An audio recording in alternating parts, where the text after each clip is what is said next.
Good evening and welcome to class 6 of the True Activity of the Bodhisattva class on the Diamond Sutra. So tonight we have the topic of enlightenment and the topic of the right view of that as the sutra teaches it, and we're going to try to cover a lot of ground, chapters 14 through 24. So I'm going to try to hit the highlights here, and as I said, the highlights meaning some of the subtleties, because some of these chapters are very short and also are largely repeating some of the language that we saw earlier. Hello, Cynthia. Welcome. Hi. Thank you. So, chapter 14, starting on page 11 of our three version translation of the sutra. First of all, I want to also say my apologies. I realized in preparing for tonight's class that you're missing chapter 15 from that three sutra translation. But then I decided, well, that really gives you an incentive to do as I requested at the beginning of class and have a copy of the sutra, one copy in one other form. So hopefully you have the book, and I'll say just a tiny bit, 15 is actually not a very critical chapter, but hopefully you have the book in some other form. In any event, chapter 14 is titled Detachment from Form. All right, and begins with Subhuti deeply moved, begins with Subhuti moved to tears. And this, most commentators point out that Subhuti as an arhat would be expected to be less emotional than that. He would expect to be a little bit cooler than that. But actually, this is a sign of Subhuti's realization. It's a specific pointer at a shift that's happened for him. And the way that we know that is from a little further down in the paragraph. If we look at Kanzi's translation, it says, through it, cognition has been produced in me. Through it meaning this discourse on Dharma. Or if we look at the Pine translation says, from which my own awareness is born. So I want us to be clear that what we're talking about here in Subhuti's tears is not just a mere emotional response, but actually an indication of the depth with which he has received this teaching, the kind of realization that he's having about this teaching. So it's a turning point. It points at a shift for Subhuti, and a shift in the way that the Buddha will teach him going forward. And I'm going to have to pause for one moment. Okay. So continuing on, the Buddha hearing this, seeing that he's had this shift, reminds Subhuti that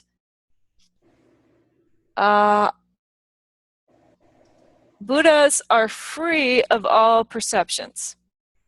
So even having had a realization, then Subhuti is exhorted to remember to be free of that as well, not to cling to one's realization. Okay, so that is about midway down page 12. And Thich Nhat Hanh translates it as they are free of ideas. Buddhas are called Buddhas because they are free of ideas.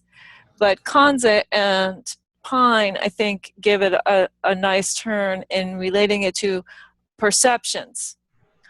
All perceptions, I don't know about left behind, as Kanze would say, but certainly free of them, not caught by them, which doesn't mean lacking them, right? So it's not that we stop having perceptions, it's that we don't take perceptions to be solid. We don't take perceptions to be complete, but rather understand that they are literally a moving target, right? They are literally in flux all the time. But that this kind of freedom from the perceptions, this kind of not being caught by our perceptions, enables the fearlessness and the courage and the patience that a bodhisattva has to have in order to really take up this vow of benefiting all beings, right? Because, and the Buddha goes on to give us this very, very, what sounds like an extreme example. So, at the bottom of page 12, you see there, the Buddha says, Subhuti, the Tathagata's perfection of patience is really no perfection, reading from the Kanze version. So he's talking about the paramita of kshanti, Kshanti, kshanti, usually translated as patience or forbearance. Transcendent endurance, that's what Thich Nhat Hanh is using for that word. And the Buddha gives this example of having his limbs, so prior to being Gautama, prior to this lifetime, in a previous lifetime, King Kalinga or Kali cut off his limbs. And there's more details about the story about why this happens. It has to do with his daughters, and his daughters sitting down to hear the Dharma and him being upset at that. And so but two key teachings come out of this story of King Kali. And so interesting that Kali means strife. That word means strife.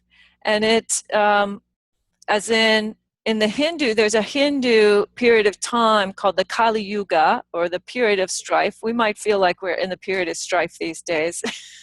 I don't know about you, but sometimes I do. And anyway, so there's a more, you might say, a more generalized metaphor about feeling attacked by strife in our life, okay?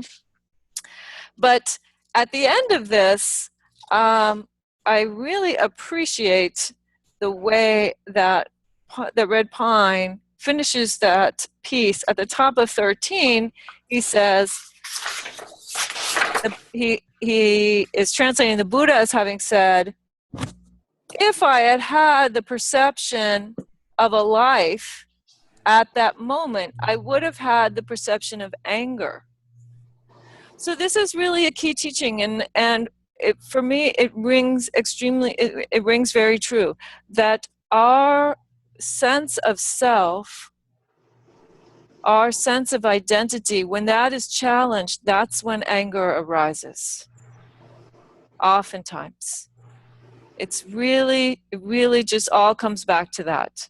The sense of self being challenged or not being acknowledged in a way that we like is where our anger often, from the place from which our anger often arises. But the idea of actually having patience with somebody cutting off your limbs, you know, at first it seemed to me like such an extreme example, and then I thought about a couple of instances. One is the Dalai Lama having said numerous times that he worries about his monks who are being tortured, getting angry at their torturers, and the karmic repercussions of that. That he would hope that they would be able to practice with it. And then that led me also to so many instances of people who have lost limbs at war, right? Our various wounded soldiers who come back here and all parts of the world, and find a way to actually move on from those experiences, find a way to actually continue their lives and actually forgive. Eventually the war is over and they learn how to live in the world with the same people that hurt them, that injured them. This happens all the time. This is happening all the time. So I want us to really think about the courage of the Bodhisattva path and what it requires of us, and to think deeply about where we can find those kinds of reserves of courage and forgiveness and generosity.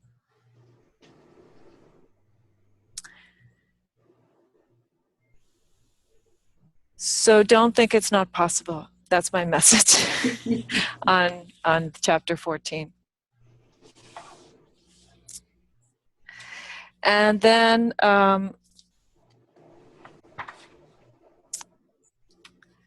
going on a bit further, it's a long chapter 14. Going on a bit further, then the Buddha shifts to generosity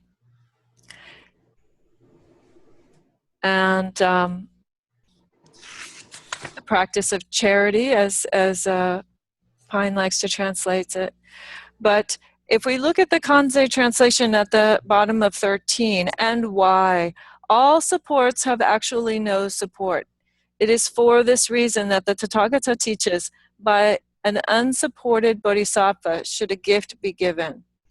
So again, we've heard a little bit of this teaching before, right? That bodhisattvas do not wait for some kind of special sign or some kind of outward support in order to be generous, in order to follow through on their intentions.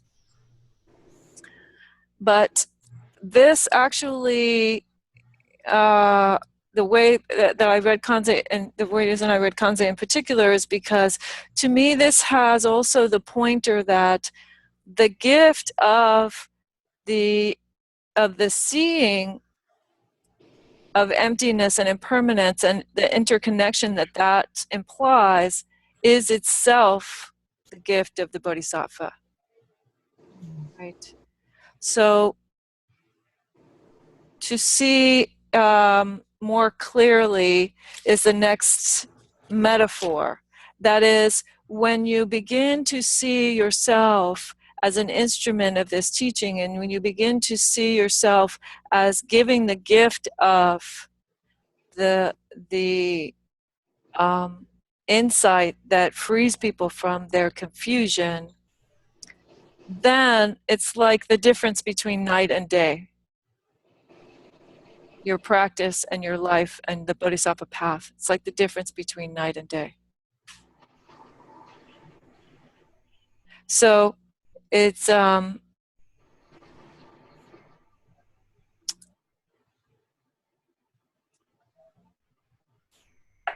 ends with this incalculable heap of merit, right? So continuing to remind us again and again that the activity of the Bodhisattva, that putting this teaching into practice is the most beneficial thing that we can do.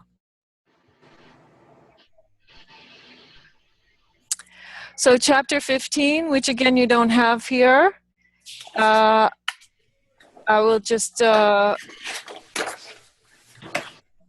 basically sum it up by saying, chapter 15 is saying that people who lack the aspiration for Buddhahood by way of the Bodhisattva path cannot hear this teaching. Which sort of makes sense, right? And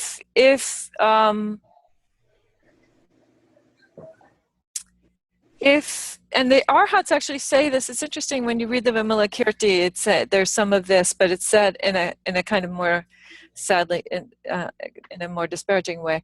But to say,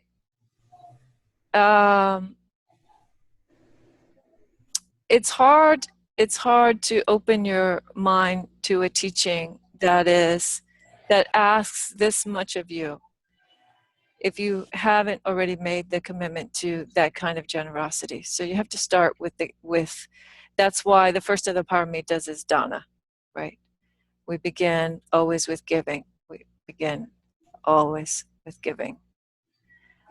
Those are the 4 methods of guidance of the Bodhisattva that Dogen talks about. Those are the original, the first of the 6 paramitas, and so on. We always begin with giving. And then from that standpoint, then you can hear the sutra. You can hear this particular teaching.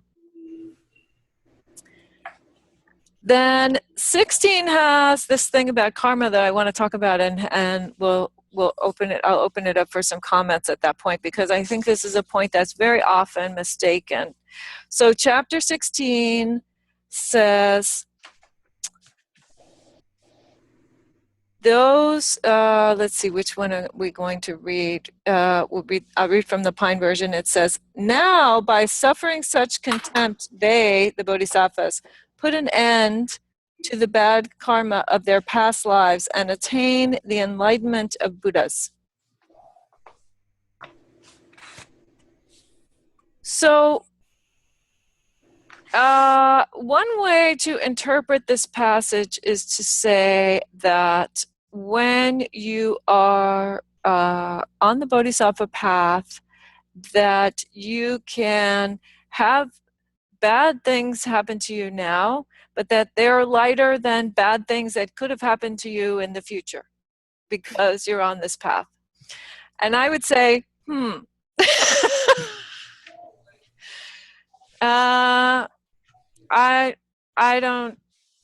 can't buy that teaching. And there are other traditions that will argue that point. There are other, I want to make it very clear that there are other very well-respected teachers who believe that that's how it works. And I have to say, well, my view of it would be more like this. If we understand karma to be produced by all intentional actions, then basically what I read this to say is, when you're on the bodhisattva path, you are basically mixing in good karma with all of your bad karma. So if you have 1 cup of good karma and 1 cup of bad karma, then it's 50-50. But if you create 3 or 4 more cups of good karma, then you see what I'm saying? You've offset some of the bad karma that has to happen. So, and it is said that there are 7 lifetimes maximum in which a particular kind of karma will arise. So if you're on the bodhisattva path, chances are, as it's understood most of the time, chances are that if there are future lifetimes, you would be on the bodhisattva path again in future lifetimes. And so, again, you are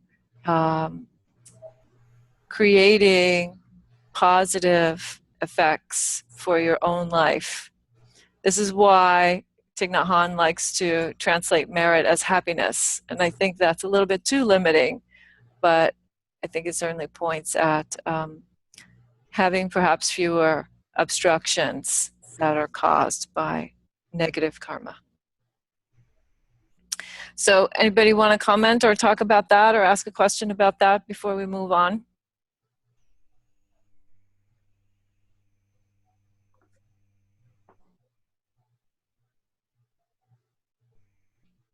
No. No? Okay. I'll make a comment. Can you Sure. hear me? Yep, we can hear you, Cynthia.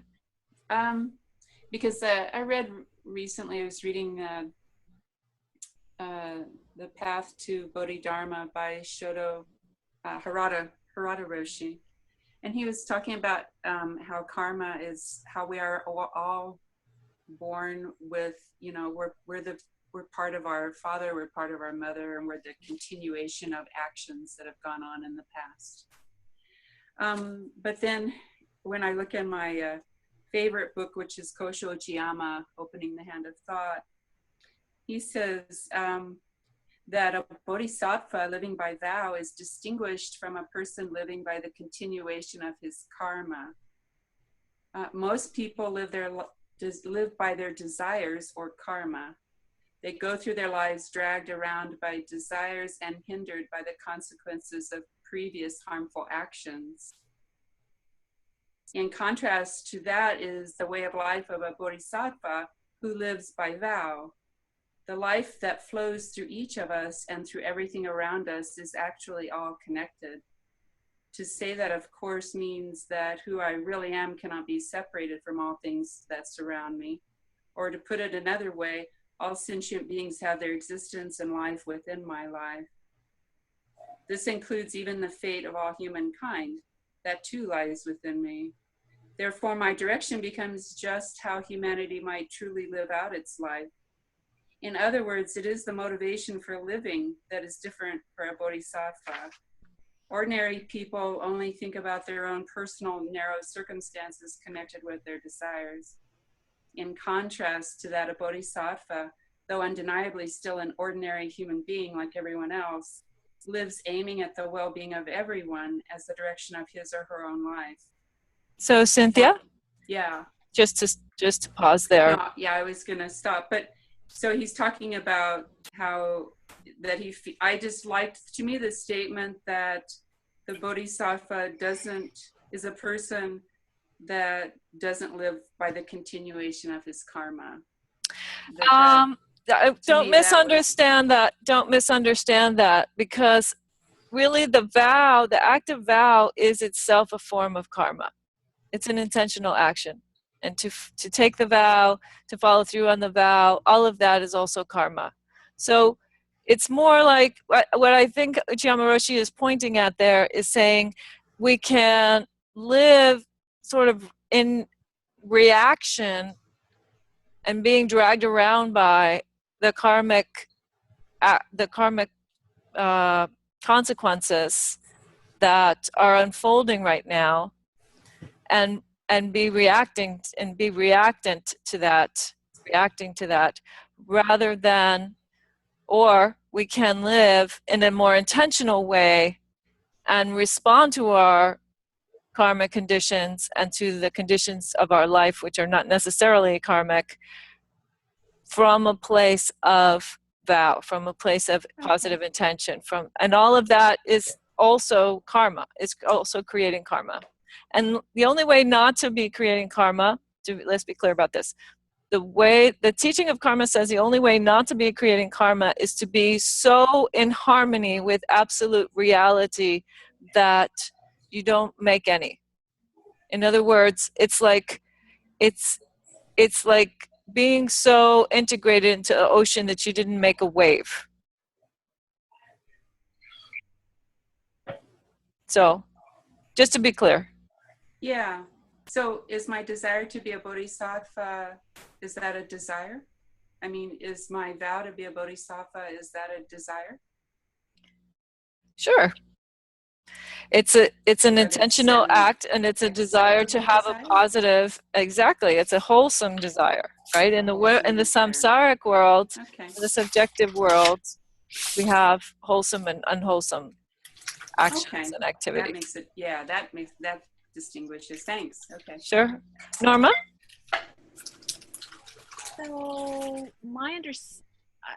I'd like to dive a little deeper into the definition of karma, because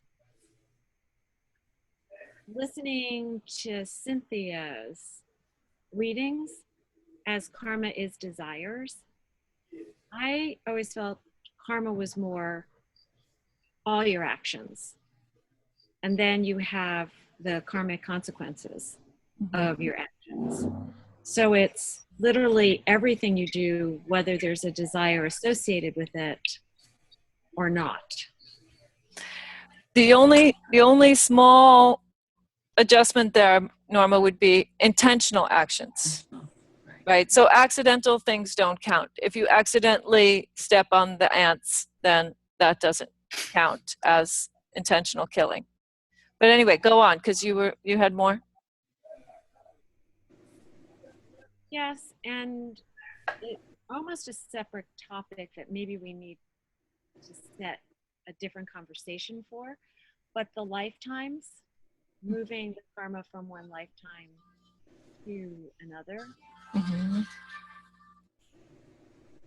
one would have to believe then that there are additional lifetimes. Mm-hmm.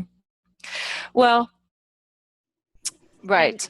And I don't know how to hold that. I mean, in speaking with Haku-san about that, his thoughts, his direct communication back was, he's never been there, so he doesn't know. Mm-hmm. Yes. And I actually feel the same way. Mm-hmm. And part of karmic conditions that, our karmic intentions, I have a problem with doing for the next life as opposed to doing for the benefit of others now. Mm-hmm. And then just the belief in all these additional lives. So how do you feel about that, Conan? And or do you want to set that aside for another conversation? No, I think we can do that. We're on a roll here, so let's go there. Certainly, Zen teaching says we don't know what happens after death. Anything that we might believe about what happens after death is mere belief, because we don't really know. Which doesn't mean that Zen doesn't have teachings about what happens after death. It does. But that we hold those lightly. The question that comes up for me, if I think about karma in the context of a single lifetime, then the question that comes up for me is, how is it that I can take an intentional action that has a result that goes beyond my life? And the answer is, that happens all the time, right? I mean, I think about, for example, Dennis Keegan, the previous guiding teacher here at Empty Hand, passed away about 3-4 weeks ago, and he's still having an effect on us as a Sangha, on me personally, on this building, on so many things. So I think that's how I think about it. I think about it kind of in a very mundane sense, if you will, that our actions, I mean, it seems to me like I experience the results of people's actions centuries later.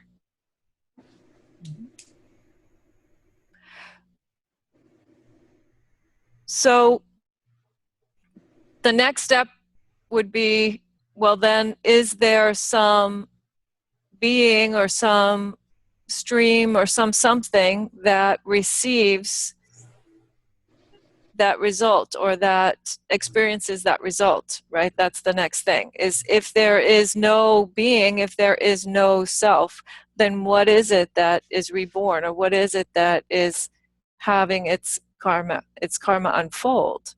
And that's where it gets complicated, right? Yeah. That's where the question and again, for me, it's like, if I understand karma as energy, as mere energy, right? So, for example, Dennis took the vow to help continue the teachings of Susan Postal, who was his teacher. And part of that vow manifests as me coming to Empty Hand, because he was part of the group of people who invited me here. And therefore, her teaching lives in those people who studied with her, not in me necessarily, but in the people that I support because they studied with her, right? And so is there some karmic energy stream that experiences that unfolding now? I can't say, I don't know. But I do know that the results of what he did are with us in some way, are with us. So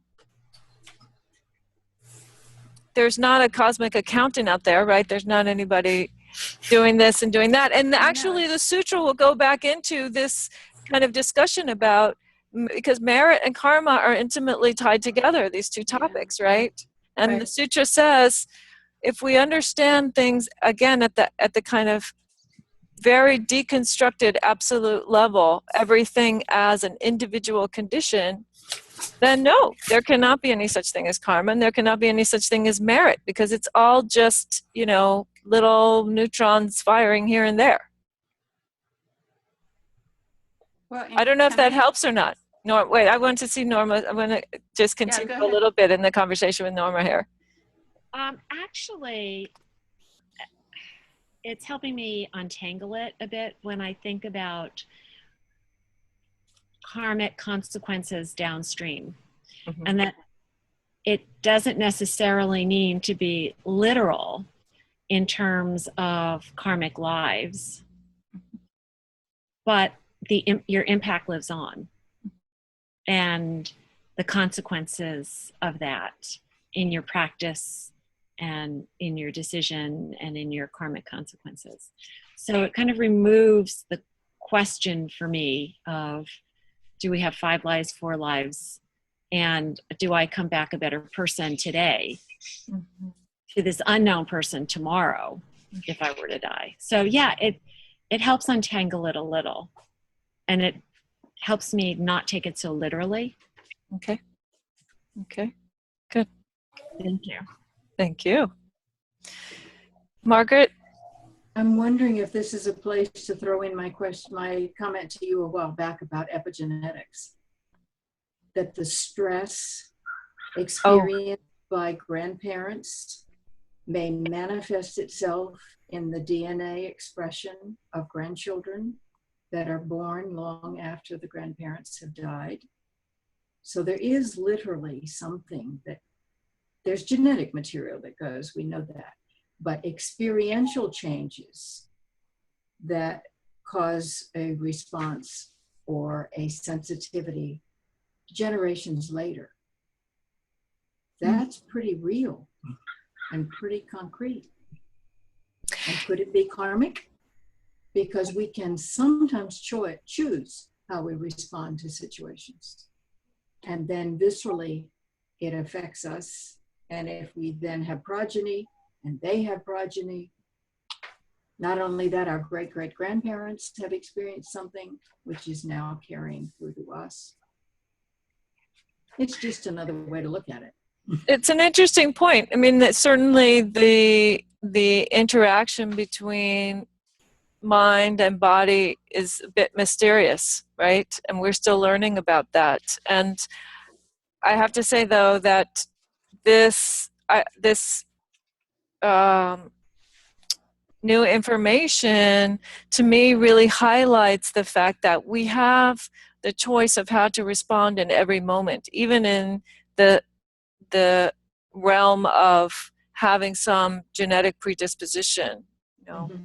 So yes. I just, for me anyway, I take comfort in that we're not, you know, determined even right. physically. I didn't mean predestiny. No. Yes. No, I know you didn't mean that. An inflection.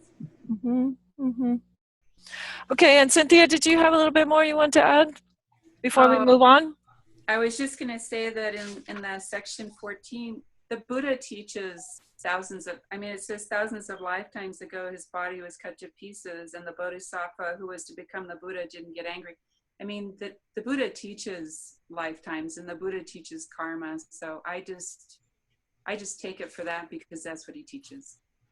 Yes, well, not only in this sutra, actually, in all of the Pali Canon, there are many, many places where the Buddha specifically said, I have seen that there are future lives, and it looks like this or it looks like that. And, you know, that, again, there are various ways to understand that, though, right? There are ways to understand, just like we talk about the 6 realms, right? Are there actually 6 physical realms, or is it just that you're in hell when, you know, a certain person calls you on the phone, and then you're in bliss, you know, when a different person calls you on the phone in heaven? So, all right. So if everybody feels satisfied with that part of the conversation, we're going to go on Can we to have the title of chapter 16? title of chapter 16. I have to look at it. I have to look for it here. That's okay. I know that you like the titles, and I tried to make a note of the ones that I was particularly going to emphasize tonight, but 16 wasn't one of them. So I'm looking.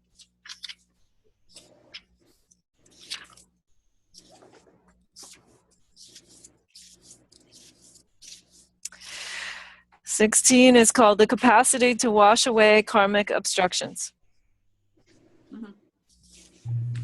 Thank you. Sure, you're welcome.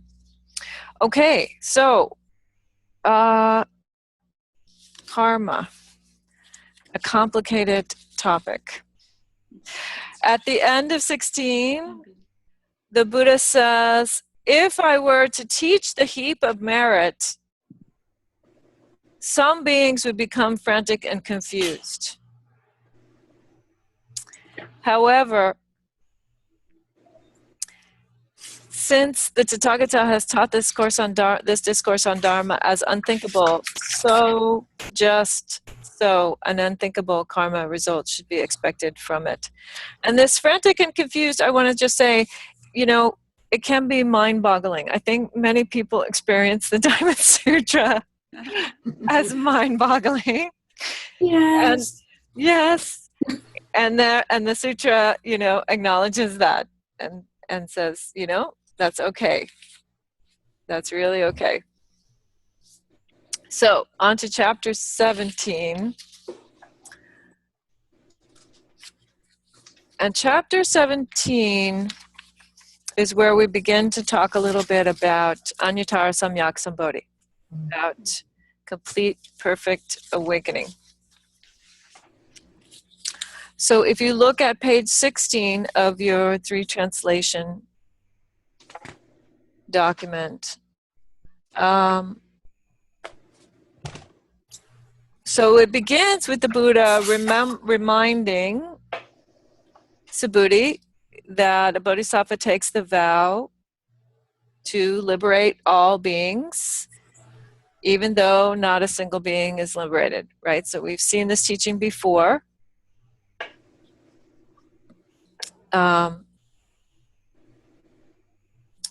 Taking the vow to free all beings, even amidst, or because of perhaps the understanding that all beings are empty, all beings are inseparable from all other beings, and that generates a great compassion, a great willingness to help them be free of their confusion about that. Okay? So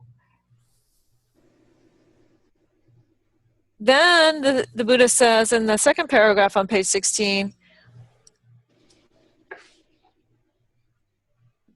this last line of the second paragraph, there are 3 very different translations here. So I want to point out that the Thich Nhat Hanh is really the one that I think is most directly to the point. He says, the Buddha says to Subhuti, there is no independently existing object of mind called the highest, most fulfilled awakened mind. So this highest, most fulfilled awakened mind is Thich Nhat Hanh's translation for Anuttara Samyak Sambodhi.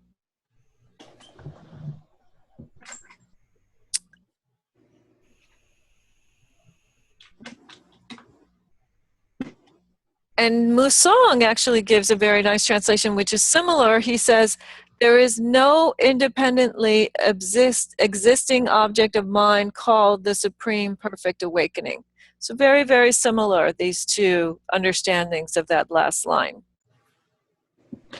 So again, this is pointing at not setting up a concept of realization as something special, realization or awakening as something that is other than integral to the fabric of all reality.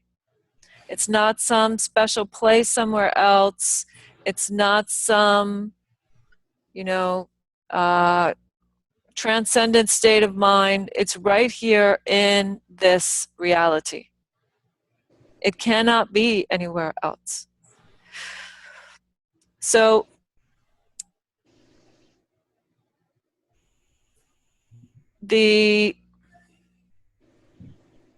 always reminding us to return back to this understanding of the world based on mere conditions. So it doesn't mean that realization doesn't happen, and we should be really clear about this as well, right? And there's a lot of debate about this in the Zen school sometimes, but my reading of Dogen is that Dogen doesn't deny that realization happens either, actually. But what it says is that at the absolute level, there is no distinction between any kind of activity. There cannot be this kind of realized versus unrealized, good versus bad, wholesome versus unwholesome, any of that stuff. That doesn't enter into it, because the absolute is about the actual activity itself, the change itself, versus the effects of that we see in the world. So realization is an effect, you could say, that we see in the samsaric, in the subjective world. So Dogen would say, if you compare one moment to the next, you see time that way. We see time because we take a snapshot here and we take a snapshot there and we notice change. That's how we can tell. This is what he calls passage when he talks in Uji, and his treatise called Being Time. So in that way, in the world of passage, where we can compare one thing to the other, we can see change and we can determine realization from not realized. But in the absolute, it's not like that. It's one instant, complete, resolved. It's another instant, complete, resolved.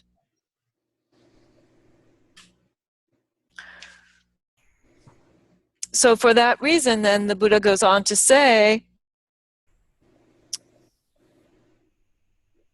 he did not realize any such dharma as unexcelled, complete, perfect enlightenment. Right? What did he realize? He realized that he realized the true nature of things. He realized that reality isn't like that. That reality isn't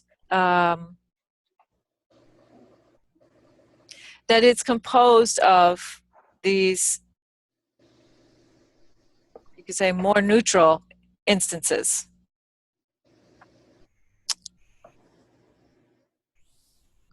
So that leads to the next understanding, which is where he makes clear, and this is where I started us out at the very beginning.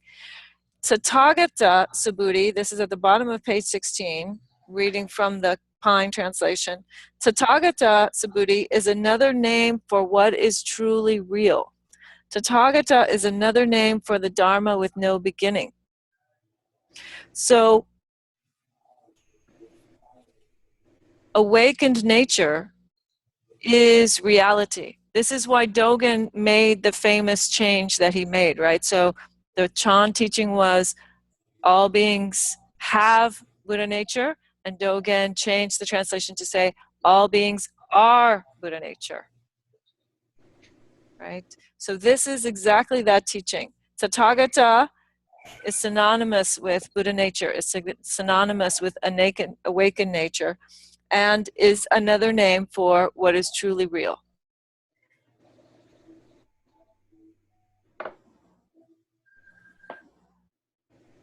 So what does that mean? So again, referring back to Uji for a moment, to Dogen's teaching on time, Dogen says this lovely line that is translated, I'm sorry that I'm forgetting which translator it was, but translated as the world worlding the world. This is what's happening in each moment. The world is worlding the world. So there's not, this is also where we get the teaching that Buddhism doesn't presuppose a God, some being, some creator being that's managing things. There could be gods, but those gods are integral, again, to the fabric of all reality, and they're equally impermanent as everybody else.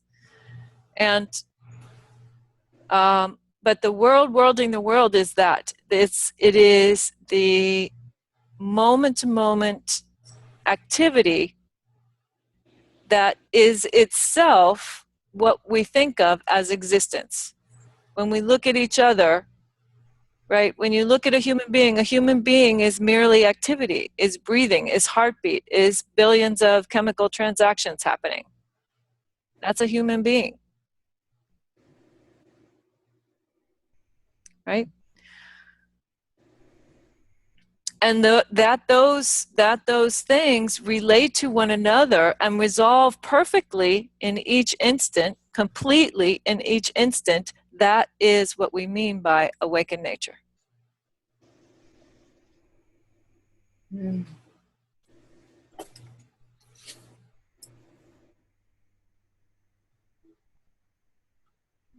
So it's awake to itself. This is, again, so I'll keep throwing out these kind of phrases that might be familiar to Zen folks. In the self-fulfilling samadhi, right, it says, the meaning is not in the words, yet it responds to the inquiring impulse. What is the it that responds? It responds. That is it, awakened nature. It responds. That it responds is that it is awakened nature. Do you see? So another analogy for it is the fire, right? It is like a massive fire. Or the Buddha's very first sermon, the eye is on fire, the ear is on fire, right? Why? Why did he use that as a metaphor? Because it is an activity, it is an energy that that happens, that responds to itself, and when it's done, it's done.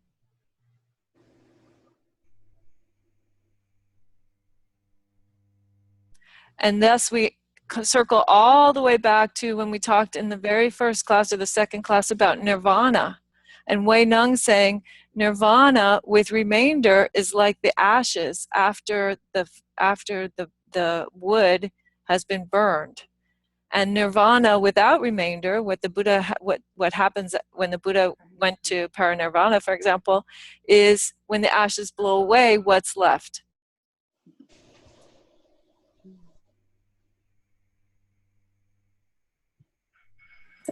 So hopefully some osmosis will happen here. I'm going to keep going unless there are some questions. I'm going to keep going because I want us to get to chapter 19 tonight, and then if we don't get any further than that, I will be okay with that. But I would really like us to get to chapter 19 tonight.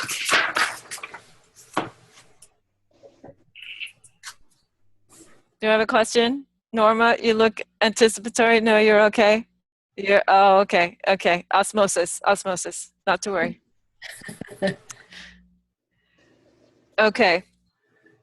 So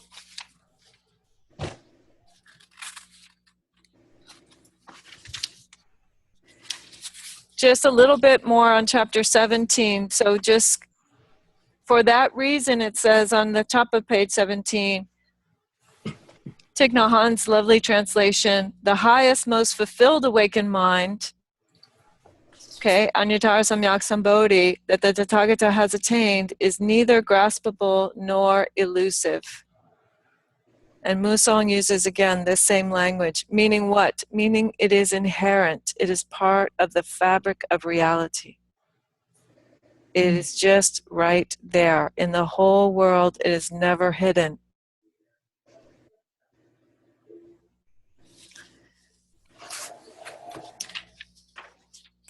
I'm Okay. sorry, but I'm going to have to ask this question because Yes. you got me on it earlier. I understand what you just said. It fits with what I think I understand. But at the same time, it seems that if you have a completely unenlightened sentient being who no one would experience and say there's an enlightened person, Mm-hmm.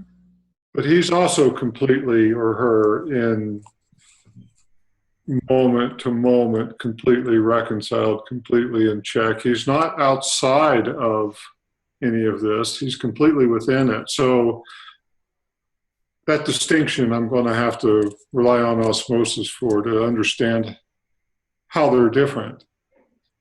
Well, if that makes sense. I'll hope to give you a little pointer that will help your osmosis happen. Which is, you're absolutely right that being, any being that we might point to and say this is not a realized being, right, is still in the midst of enlightenment. This is how Dogen expressed it, right? All beings are an expression of enlightenment, and yet without practice is not realized, right? So let's be clear about the terminology. So enlightenment here understood, I believe the way Dogen meant that is in harmony with true reality, which you cannot possibly ever be outside of harmony with true reality, right? So yes, all beings are expressions of enlightenment. The difference being realized or not realized. So if we have an unrealized being and we have a realized being, then is there a difference? Well, yes, there is a difference, right? And even so, both of those two beings, by virtue of being part of integral to reality, are demonstrating the truth of suffering and freedom from suffering. That's what makes an unrealized being enlightened. You see what I'm saying? They're still expressing the truth of suffering and freedom from suffering, just as much as we are as whatever we are, and the Buddha was as whatever the Buddha was, expressing suffering and freedom from suffering. I don't know if that helps. That helps. Thank you. Okay. Okay.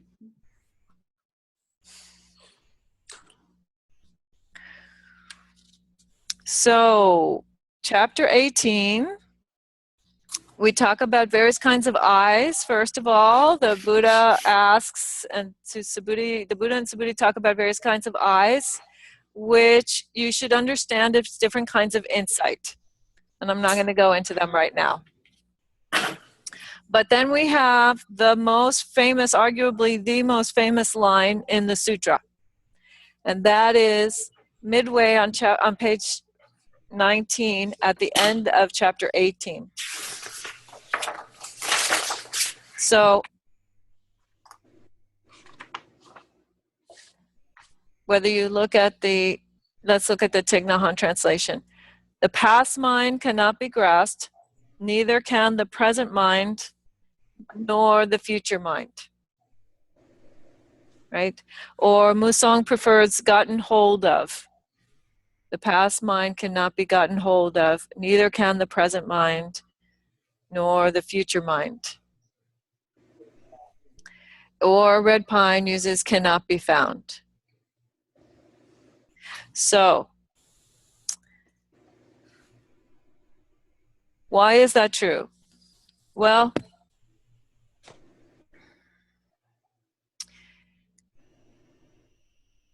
from a literal perspective, let's just talk from a literal perspective for a moment. From a literal perspective, thinking about a past thought is a current thought about a past thought, right? And thinking about a future thought is a current thought about a future thought.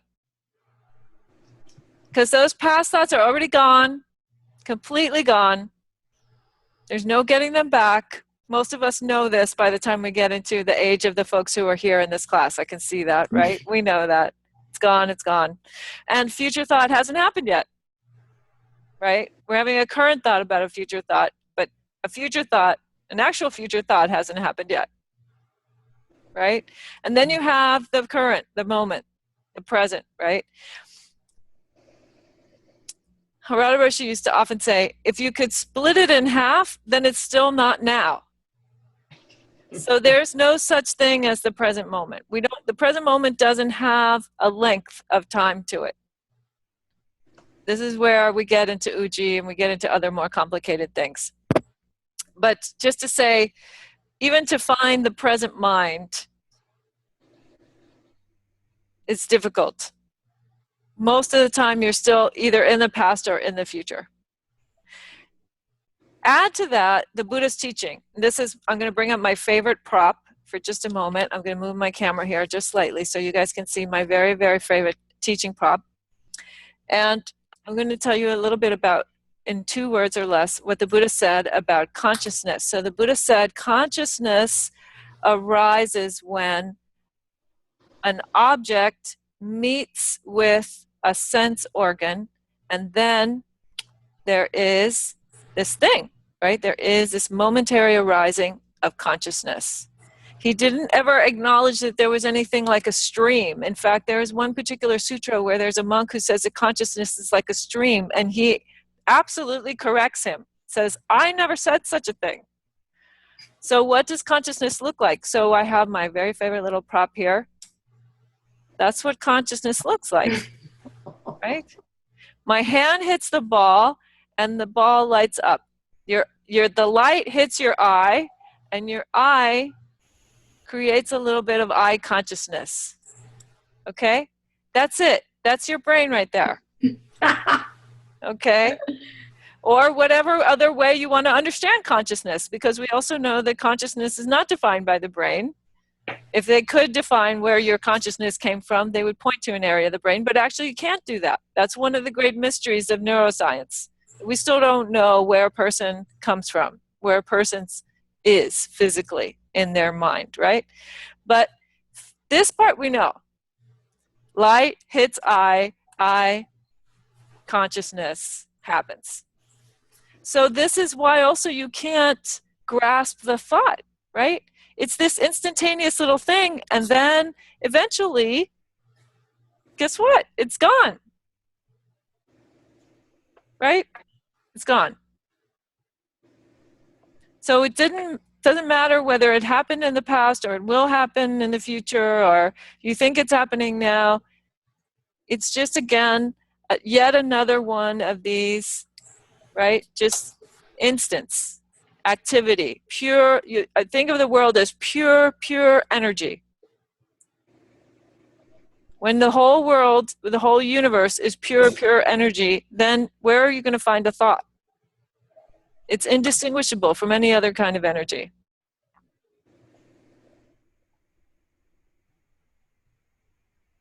So, if we look at it that way, then we go to the tea lady, right? So there's a very famous story. And I want to say the way that it's told by some of our translators, I felt was not quite accurate to the way that I have seen it well translated. So I'm going to tell you just very briefly.